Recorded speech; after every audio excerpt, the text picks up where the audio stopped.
Ça va très bien. Je suis très chanceuse. On est un peu isolé physiquement et je suis sur un lac avec une vue, avec plein de sentiers où je peux être à une distance raisonnable.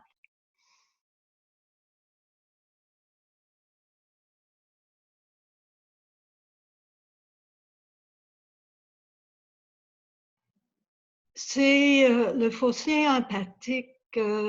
En fait, c'est un concept ou une expression qui résume tout le fardeau d'une éducation, je dirais bourgeoise. Quelqu'un de la classe moyenne aisée euh, qui a de la difficulté à comprendre le cadre dans lequel vivent les personnes qui exercent les métiers au bas de l'échelle, les métiers mal rémunérés, mal peu respectés. Donc, par exemple, moi, je viens d'une famille qui était relativement aisée. Quand j'ai commencé à faire de l'ergonomie, qui est l'analyse du travail, donc l'observation du travail des personnes dont les conditions de travail sont difficiles, je suis allée observer une nettoyeuse de train. Et je suis arrivée devant elle avec aucune connaissance de son métier, mais en étant sûre que j'étais capable de l'améliorer. Et plus je regardais, plus je voyais qu'elle travaillait mal, qu'elle n'avait aucune idée dans quel ordre il fallait faire les choses, jusqu'à temps que j'ai commencé à échanger avec Nina et elle a commencé à m'expliquer les raisons de toutes les choses que je n'avais pas comprises. Je ne comprenais pas pourquoi elle se contorsionnait comme ça. Elle m'a expliqué que quand elle se contorsionnait, c'était parce qu'il y avait des petites boules qui sentaient bon, qu'il fallait mettre derrière la toilette, boules que je n'avais pas vues parce que c'était caché derrière la toilette, et qu'il fallait qu'elle se contorsionne comme ça pour les atteindre.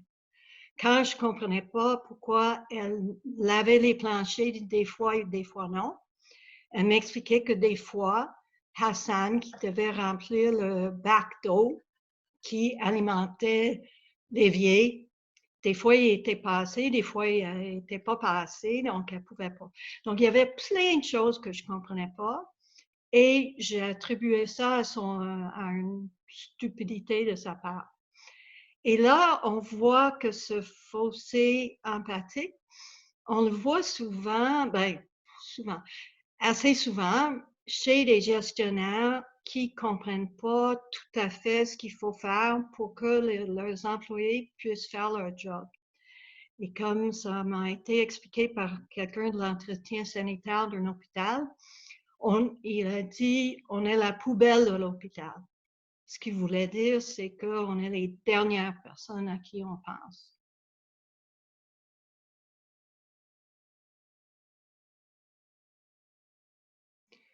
Mais si tu penses aux gens de l'entretien sanitaire, c'est sûr que dans les hôpitaux, on ne les avait pas formés pour faire face aux risques de leur métier. Moi, j'ai participé à plusieurs sessions de formation, mais j'ai aussi observé des gens. Et par exemple, une femme qui arrive devant une porte où c'est marqué quarantaine, et ça, c'est bien, bien loin, longtemps avant la pandémie.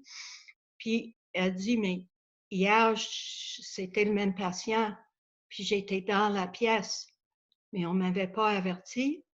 Là, elle va voir l'infirmière en chef, puis elle dit, qu'est-ce qu'il y a, qu'est-ce qu'elle a, cette personne-là. L'infirmière lui dit, mais je ne peux pas vous dire, c'est confidentiel, mais il ne faut pas s'en faire. Mais bien sûr, elle s'en est fait parce qu'elle avait été là la veille.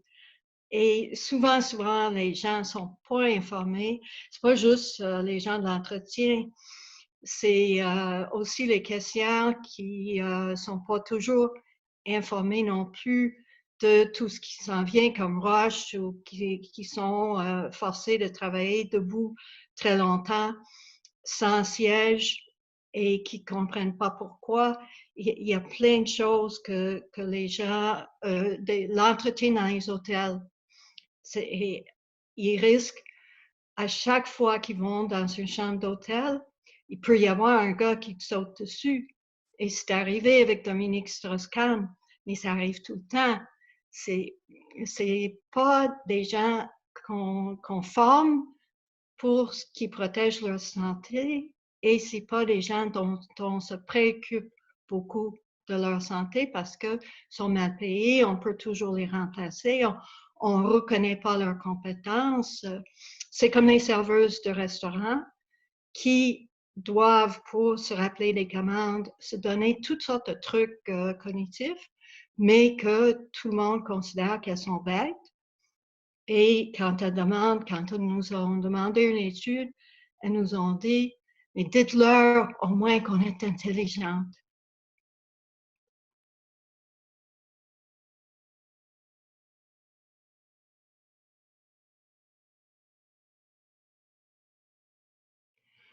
Oui, c'était un travail qui est très, très difficile. J'ai suivi des préposés aux bénéficiaires et à l'époque, c'était encore avant la pandémie, ce qui caractérisait surtout leur travail, c'était ce qu'ils appelaient le rush, le fait d'être constamment à la course. Parce qu'il fallait préparer les patients le matin, donc il faut que tu les laves, il faut que tu leur donnes à manger, il faut que tu les déplaces et il faut qu'ils soient prêts pour que quand le médecin visite ou quand ils ont des procédures ou quand ils ont des choses qu'il faut faire, il faut qu'ils soient prêts. Et ils avaient des consignes de santé et sécurité aussi à respecter, mais qu'ils ne pouvaient pas respecter.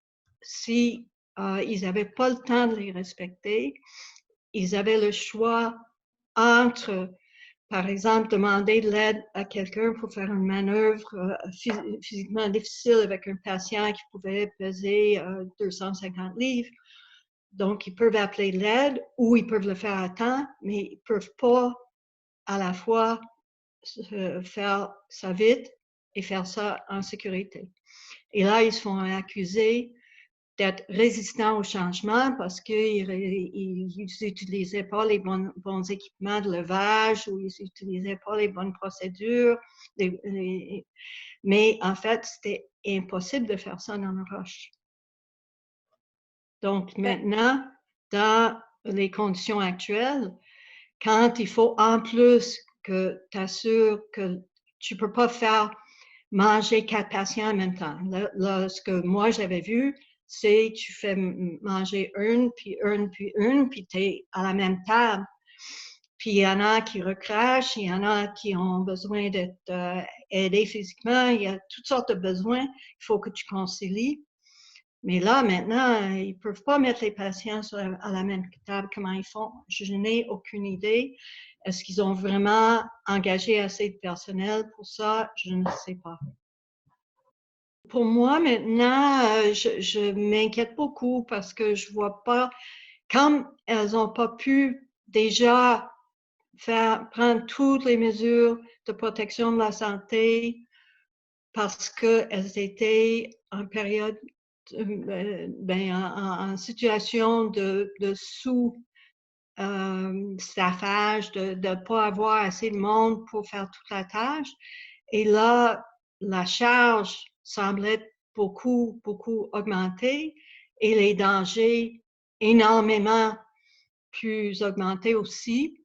Je m'inquiète beaucoup pour leur santé, à la fois la santé par rapport à l'infection, mais par rapport à tous les autres risques pour leur santé, notamment les problèmes musculo-squelettiques, parce qu'il faut qu'elles manipulent des conditions qui sont encore plus désavantageuses.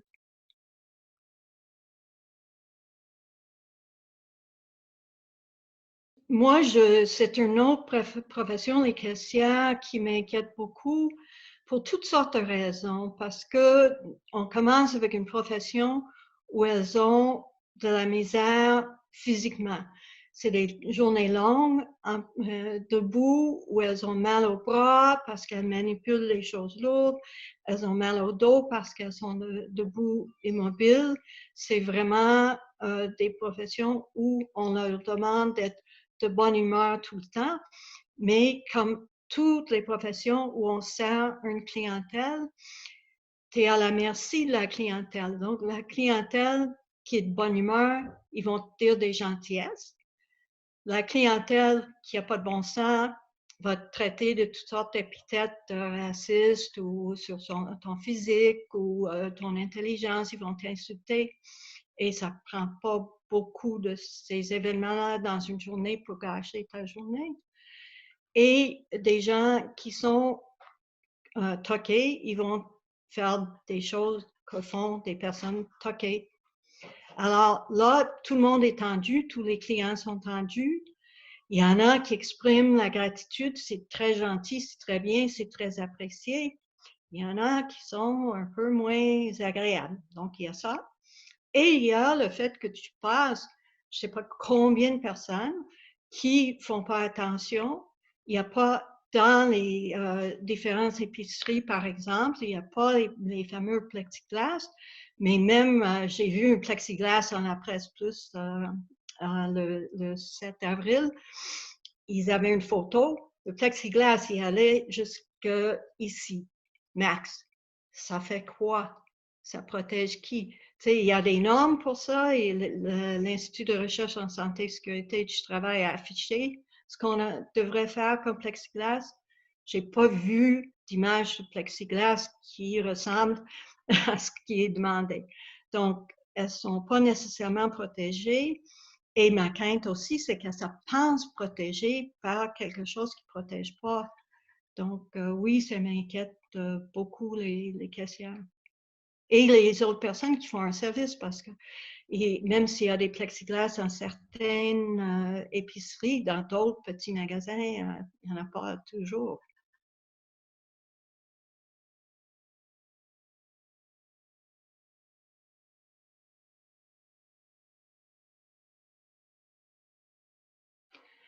Je pense que c'était un grand plaisir pour moi quand le gouvernement était gêné par le fait que certaines personnes qu'on appelait les anges gardiens faisaient moins d'argent que le fonds d'urgence canadien. Ils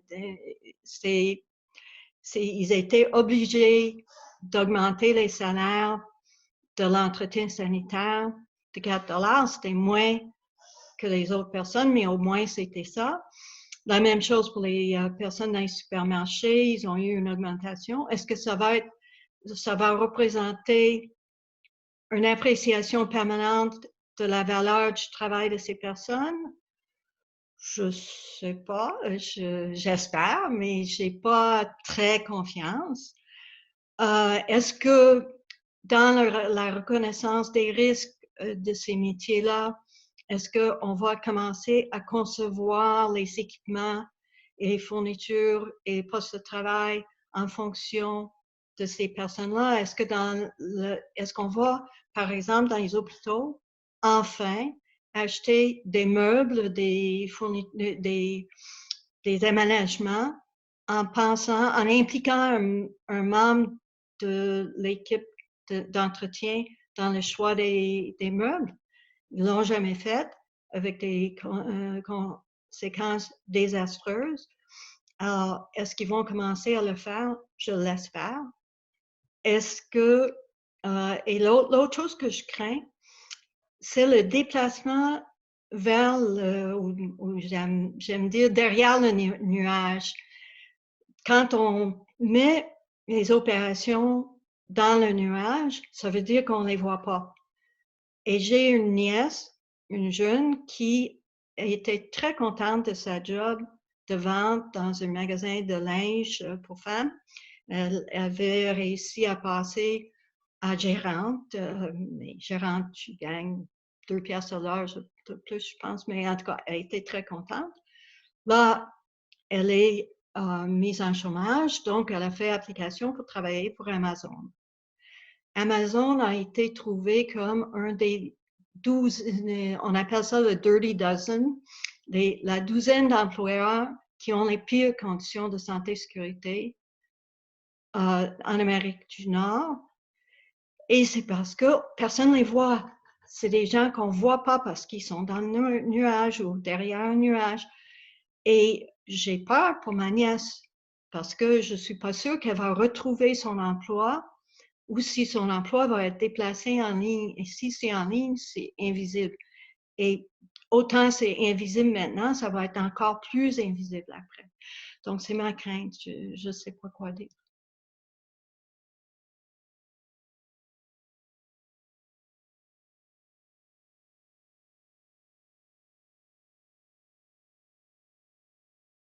Bien sûr, c'est supposément 80% des personnes qui font ces tâches auprès des personnes qui sont des femmes.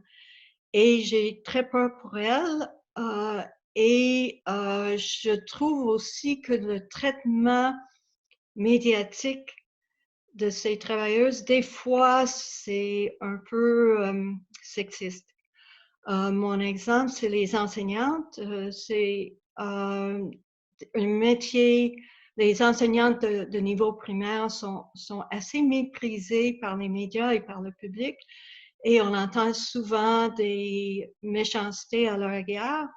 Et là, quand le ministère a introduit son programme en ligne, mais qui n'était pas vraiment préparé, comme pour pallier à l'absence de préparation, il a dit qu'il fallait que toutes les enseignantes fassent un appel à chacun de leurs élèves par semaine. Et là, les enseignantes sont objectées. Et dans le devoir, il y a eu un éditorial qui a dit il est choquant d'entendre rechigner pour un coup de fil aux élèves.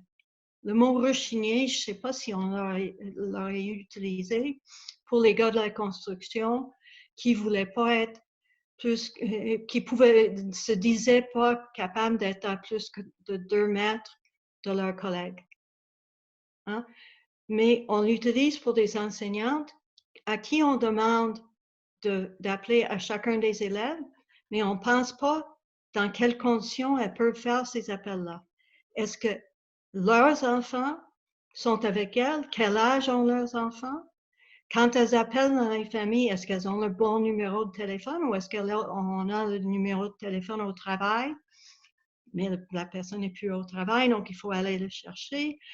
Est-ce que la personne qui reçoit l'appel va comprendre? Est-ce que c'est une immigrante? 50% des enfants dans les écoles à Montréal ont des parents qui ne parlent pas français ni anglais. Donc, tu appelles là, puis là, tu dis, est-ce que l'enfant a accompli ce qu'il est supposé d'accomplir, mais ils vont te faire la leçon au téléphone. Et des parents vont avoir besoin de chatter parce qu'ils sont tout seuls, puis il y a d'autres parents qui vont t'engueuler, puis il va y avoir de la frustration, puis l'anxiété, puis il y en a qui vont te demander un prêt d'argent. Alors, personne n'a pensé à ça, sauf les enseignants, parce qu'on ne se met pas, c'est un cas de fossé empathique finalement. Puis l'autre chose qui m'a inquiété beaucoup par rapport aux femmes, c'est la difficulté que les femmes enceintes en milieu hospitalier ont eu pour avoir le retrait préventif de la femme enceinte confrontée à des conditions difficiles pour la grossesse ou pour l'enfant à naître. On ne sait rien sur ce virus et ses effets sur les fœtus.